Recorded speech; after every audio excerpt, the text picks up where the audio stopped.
24 de junho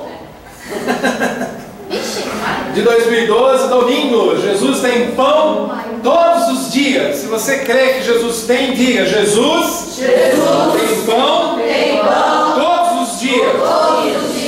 Oremos a Deus. Senhor Deus, Jesus Cristo, muito obrigado, Pai, Pai querido, Pai amado, Pai bendito. Obrigado, Senhor, porque é o Senhor quem nos preserva a vida, a alegria, a esperança, a paz. É o Senhor que nos pega pelas mãos, o Senhor que nos conduz, nos orienta, nos educa, instrui. É o Senhor que me coloca no colo, me dá o seu carinho, o seu amor eterno, manancial, a palavra viva. Tua palavra que é viva nos diz que aquele que crê, do seu interior fluirão rios de água viva. Ou seja, é a palavra que corta, que vivifica, que apruma, que levanta. É Jesus, o pão da vida, esse pão que temos todos os dias. Graças e glória nós te damos, Senhor. Amém? E o povo que assim crê, diga amém. Amém. O povo que assim confia, diga amém. Amém. Então você crê e confia. Dê uma linda salva de palmas ao Senhor.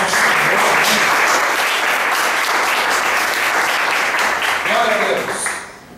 Acompanhe comigo o que está em Êxodo 16:4. Êxodo 16:4. Alguém viu meu óculos por aí? Mas tudo bem, sem problema.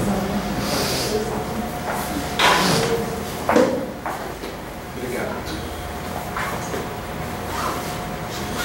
Então disse o Senhor a Moisés: eis que vos farei chover do céu pão, e o povo sairá e colherá diariamente a porção para cada dia, para que eu ponha à prova se anda na minha lei ou não. Não na lei de Moisés, na lei de Deus, tá? Vamos entender esse contexto aqui. 5.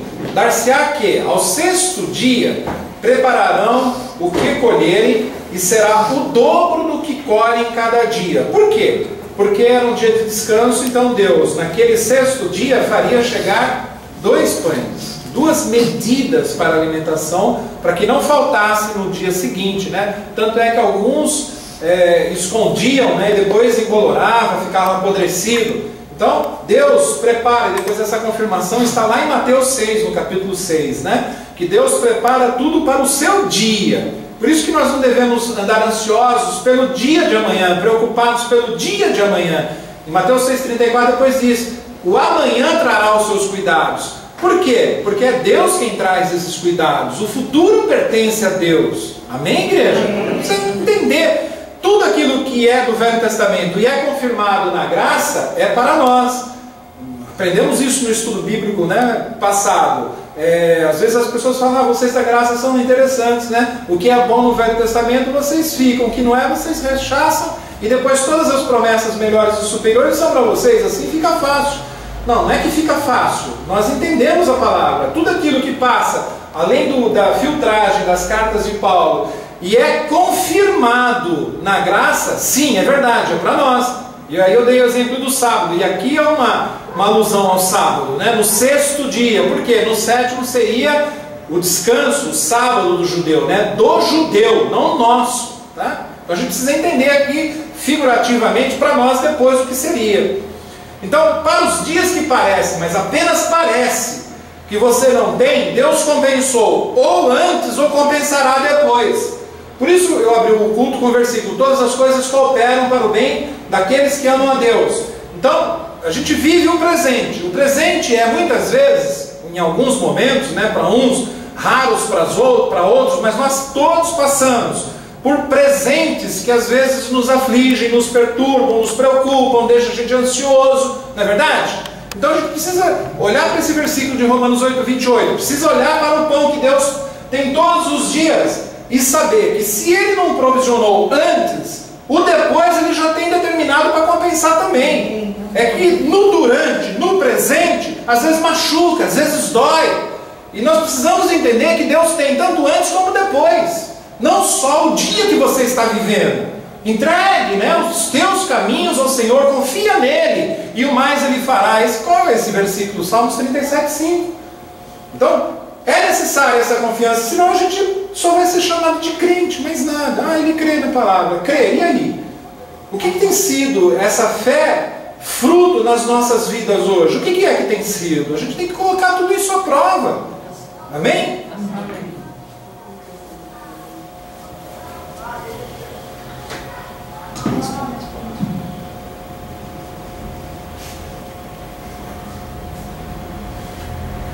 Por isso Deus diz em 2 Coríntios 5,7, né? Visto que andamos por fé e não pelo que vemos. Andar por fé nem sempre é fácil. Nem sempre é fácil. Por isso, 2 Coríntios 5,7 diz assim: visto que andamos por fé e não pelo que vemos. E andar por fé nem sempre é fácil. Eu diria que na maioria das vezes é difícil. Na maioria das vezes. Por quê? Porque nós estamos presenciando as situações, estamos vivendo as situações. Se você hoje estiver na cozinha cortando alguma coisa e você cortar um dedo com a faca e sair sangue, você vai sair dizendo, glória a Deus, aleluia. Não, doeu, vou fazer uma sepsia, vou jogar um mertiolate, vou fazer um curativo. Durante alguns dias, você vai estar lembrando do corte que você fez. Muitas vezes acontece isso conosco, né? Às vezes um filho que está na rebeldia está passando por uma fase difícil, às vezes nem sempre a gente compreende muito bem por que isso machuca, isso dói. Às vezes o marido fala algo áspero para a mulher ou vice-versa. A lembrança fica, o retrato, o registro, fica nas nossas mentes. Então nós precisamos entender isso, o que Deus está querendo tratar conosco hoje. E esse andamos por fé significa vivemos. Então, visto que vivemos por fé, e viver, amados, é viver todo dia, é dia após dia. Você não vive hoje, você fala assim, não, amanhã eu tenho um problema para resolver, eu vou pular amanhã. Não tem como pular amanhã, você tem que enfrentar, tá certo? Nós temos que enfrentar todas as situações.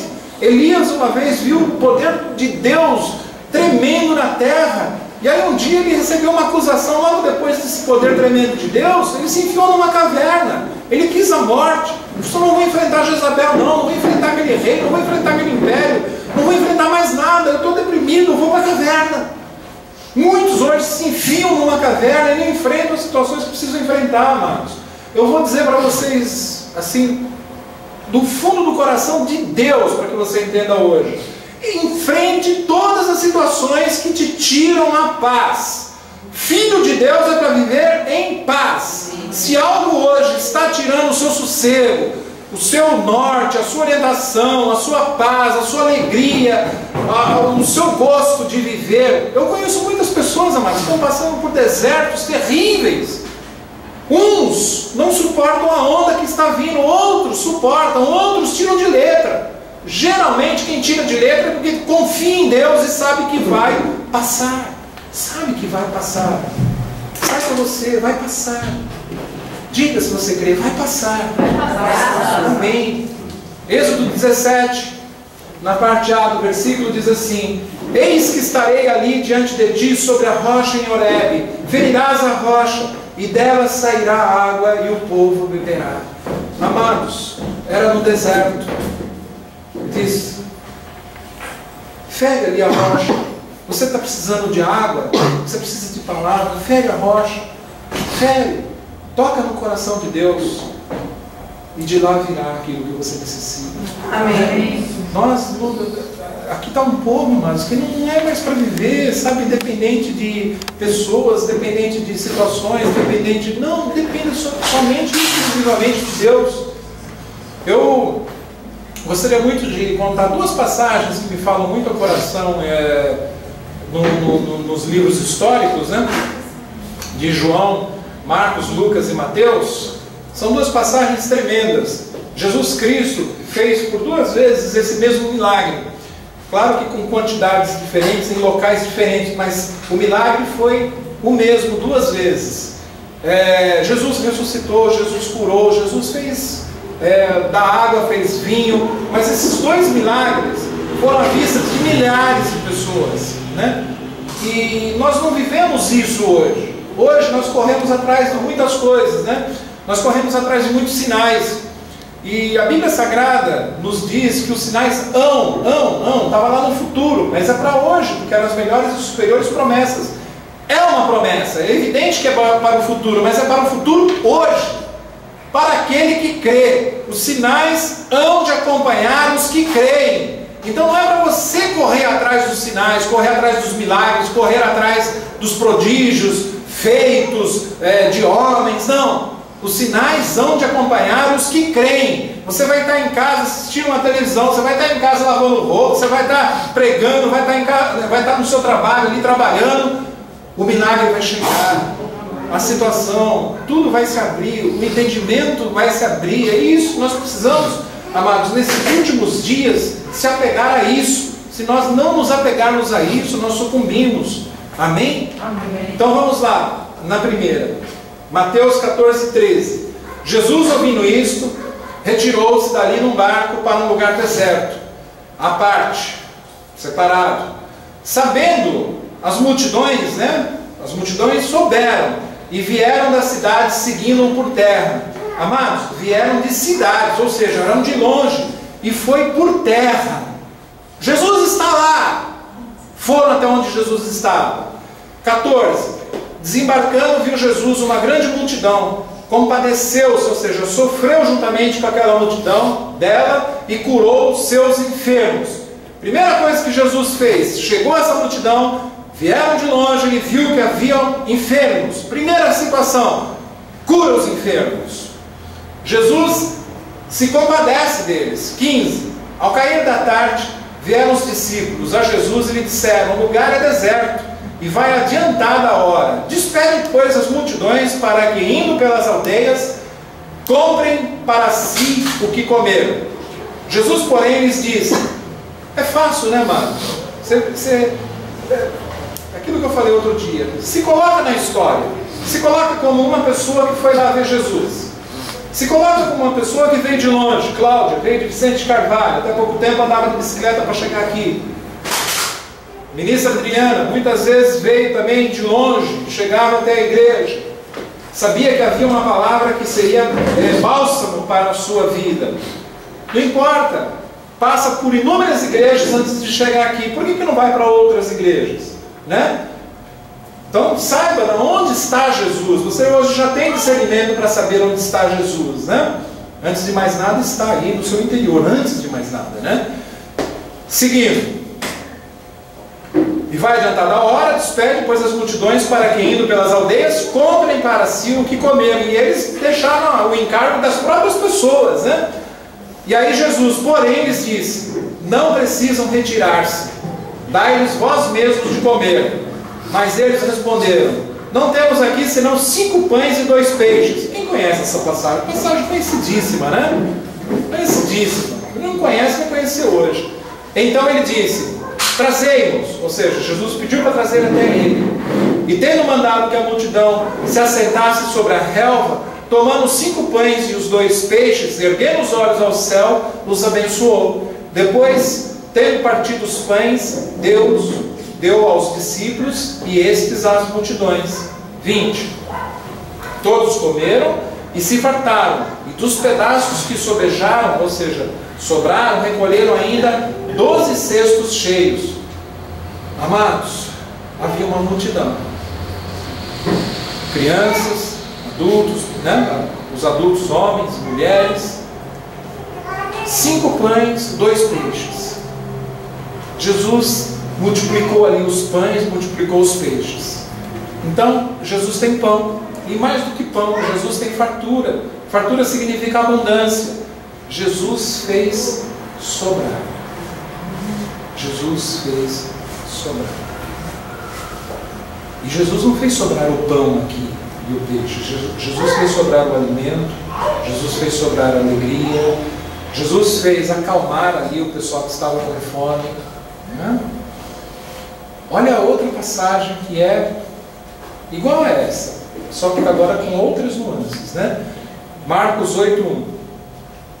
Naqueles dias, quando outra vez se reuniu grande multidão, e não tendo eles o que comer, chamou Jesus os discípulos e lhes disse: tenho compaixão dessa gente, porque há 3 dias permanecem comigo e não têm o que comer. Se eu os despedir para as suas casas em jejum, ou seja, não é porque eles faziam jejum, em jejum porque há 3 dias eles não comiam, tá? Desfalecerão, ou seja, desmaiarão pelo caminho. E alguns deles vieram de longe. Mas os seus discípulos lhes responderam: de onde poderá alguém fartá-los de pão neste deserto? Amados, continuava o deserto, continuava a fome, agora com algumas agravantes. 3 dias. 3 dias sem alimentação. O que Jesus falava para deixar todo esse povo tão entretido, tão atencioso, tão dedicado, a ponto de ficarem, amados, 3 dias ouvindo Jesus Cristo? Eu pergunto. Hoje nós sabemos o que é, né? É a palavra resgatadora de esperança, de sonhos. As pessoas nunca tinham ouvido uma palavra igual a essa. Nunca. E Jesus, agora entenda com sabedoria, né? Ele encantava, não de enfeitiçar, das pessoas ficarem encantadas. Oh, meu Deus, de onde vem tanta sabedoria desse jeito? E eles, a ponto de ficarem tão encantados, que parece que se esqueciam de comer. Agora, ouvindo Jesus 3 dias seguidos, sem comer e ainda atentos. Olha que situação para a gente entender com essas pessoas que estavam nesse deserto, né? Continuando. Mas os seus discípulos lhe responderam: de onde poderá alguém fartá-los de pão nesse deserto? Esses discípulos, amados, eles precisavam voltar para a cadeirinha e aprenderem, né? Porque eles eram discípulos. Ou seja, eles não apenas seguiam Jesus, eles eram instruídos na fé, na esperança, no milagre, de verem Jesus operando prodígios, operando milagres. E aí eles olham para uma situação e dizem: não dá, Senhor. Mas era o mesmo Senhor que eles presenciavam, que realizavam os milagres. Eles não entendiam o viver por fé, o andar por fé. Eles não entendiam isso, eles entendiam de racionalismo. Pai, nós temos uma situação. Aqui há fome e aqui não há pão, aqui não há dinheiro, aqui não há nada. Numa passagem que eu não coloquei aqui, ele diz: olha, eu tenho 200 denários. 200 denários não era nada. Era um salário de duas jornadas de um operário baixo, né, de pouca capacitação, para alimentar milhares de pessoas. Não era nada. Então a gente precisa começar a entender essas passagens na Bíblia, né? Se fala muito ao coração de quem presta atenção, de quem lê as Escrituras e pede para que o Senhor mostre por onde nós devemos andar, por onde devemos seguir, por onde devemos nos apoiar, né? Que é a sua palavra. E Jesus lhes perguntou: quantos pães tens? Responderam eles: 7. Eu estava estudando isso daqui. Nessa região aqui haviam 7 cidades. Todas as pessoas eram uma região pagã. E não eram de judeus, eram de pessoas que são, na sua maioria, gentios predestinados como nós, tá? 6. Ordenou ao povo que se assentasse no chão, e tomando os 7 pães, partiu-os. Você vê que na primeira passagem era a relva. Eu fui estudar isso aqui também. Se passaram 6 meses, porque aqueles sentaram no chão, não tinha relva. Em um foi no inverno, e no outro foi no verão. Por que isso, pastor? Porque Jesus não tinha descanso. Ele ia, ele chegava, não importa se era inverno, se era verão, se era relva, se era chão. Ele pregava, ele instruía, ele mostrava. E tomando os 7 pães, partiu-os. Após ter dado graças, e os deu aos seus discípulos, para que esses o distribuíssem. Fez exatamente como fez na outra passagem, repartindo entre o povo. Imagine um pouco, você pegando um pão, e você dá para o primeiro, você dá para o segundo, e esse pão não acaba. Imagina. Aí você vai passando para o outro, passando para o outro, passando para o outro, e o pão não acaba. Acho que a pessoa olhava e tirava um pedaço grande, porque a pessoa estava com fome. Não, eu vou tirar um grande aqui para matar minha fome. Aí ele pegava quase... Eu imagino, a Bíblia não diz, amados, mas 3 dias sem comer, eu acho que eu não passaria nada para o outro, ia ficar com o pão inteiro. Não é verdade? Pensa bem. Estou morrendo de fome. Nos Andes, como caiu um avião, as pessoas mataram os outros para comer carne humana. Imagina um pouco. Que situação terrível. né? Angustiante. 7. Tinham também alguns peixinhos, e abençoando-os, mandou que esses igualmente fossem distribuídos, da mesma maneira que o pão. 8. Comeram e se fartaram, novamente se fartaram, na primeira e agora. Abundância, sobra, fartura. E dos pedaços restantes recolheram 7 cestos cheios, né? Não está escrito cheios aqui, mas foram 7 cestos completos. 9. Eram cerca de 4.000 homens, não se contavam as mulheres e as crianças, então só de homem eram 4.000 homens, imagina. Então Jesus os despediu. Somente assim depois Jesus os despediu. Somente depois de terem recebido o alimento e terem se fartado, Jesus os despediu. Guarde isso no seu coração. Jesus não te despede nunca de mãos vazias. Nunca. Jesus não te despede de mãos vazias, de coração vazio, de mente vazia. Não. Jesus sabe o que você precisa e, mais do que saber, Ele faz chegar o pão para você todo dia. Amém? Logo a seguir, tendo embarcado juntamente com seus discípulos, partiu para as regiões de Dalmanuta. E aí continuou a sua peregrinação, continuou a sua jornada. Então, veja só, 2 situações, o mesmo milagre, com algumas diferenças, mas o fim foi o mesmo. Pão, alimento, fartura, corpo suprido, próxima jornada. Nas duas situações. João 6,33. Que pão é esse, pastor? Porque o pão de Deus é o que desce do céu e dá vida ao mundo. Então lhe disseram: Senhor, dá-nos sempre desse pão. Declarou-lhes, pois, Jesus: Eu sou o pão da vida. Eles estavam pensando que era um pão para comer, né? Aí Jesus falou: gente, eu sou o pão da vida.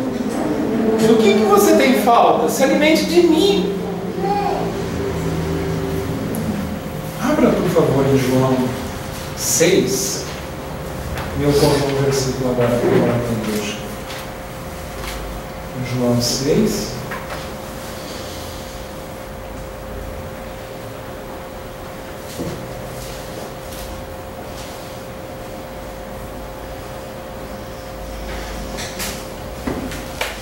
Aqui. Deixa eu só terminar esse versículo, filha. Coloca para mim então, por favor. Declarou depois Jesus: Eu sou o pão da vida. O que vem a mim jamais terá fome, e o que crê em mim jamais terá sede. Para você ir até a Jesus, você precisa ter a fé. A fé, segundo aos Tessalonicenses 3:2, diz que não é de todos. Então você só vai a Jesus porque você é filho e Deus te deu a fé, tá? Já começa por aí. Então, eu chego até Jesus, então eu não vou ter mais fome. E o que crê em mim jamais terá sede. Então, com a fé que Ele me deu para crer nele, que Ele é o pão da vida, eu jamais terei sede, sempre serei dessedentário. Sempre. E aí, nós encerramos com o que está em João 6, a partir do 53, versículo 53.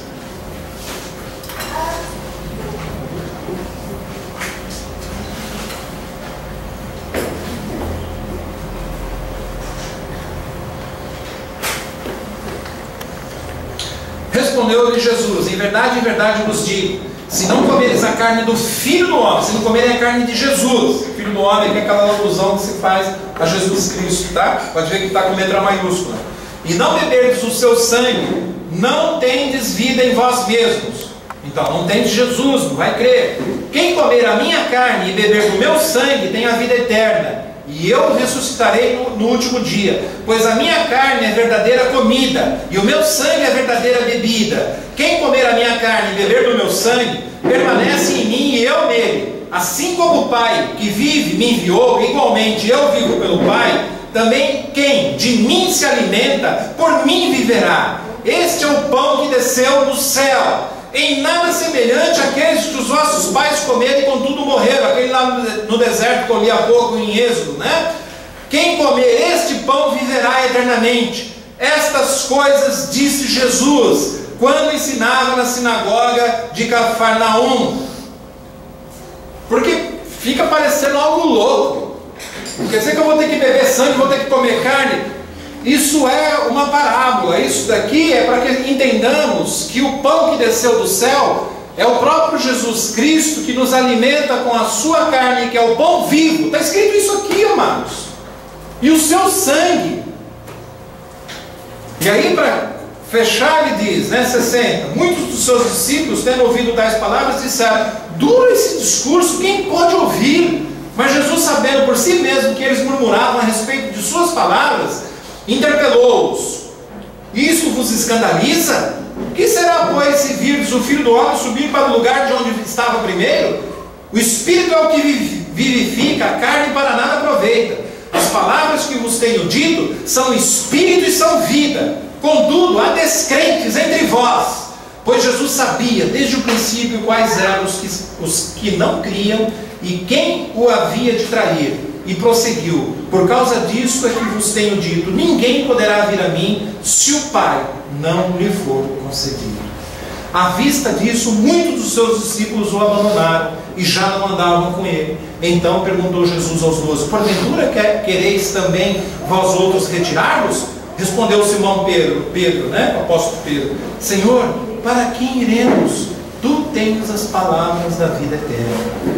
Então, amados, não vá para lugar nenhum onde não tenha Cristo como o pão da vida, a carne, o sangue do Filho que morreu na cruz por você e por mim. Assim disse o Senhor. Amém? Amém. Glória a Deus. Dê ao Senhor uma linda salva de palmas.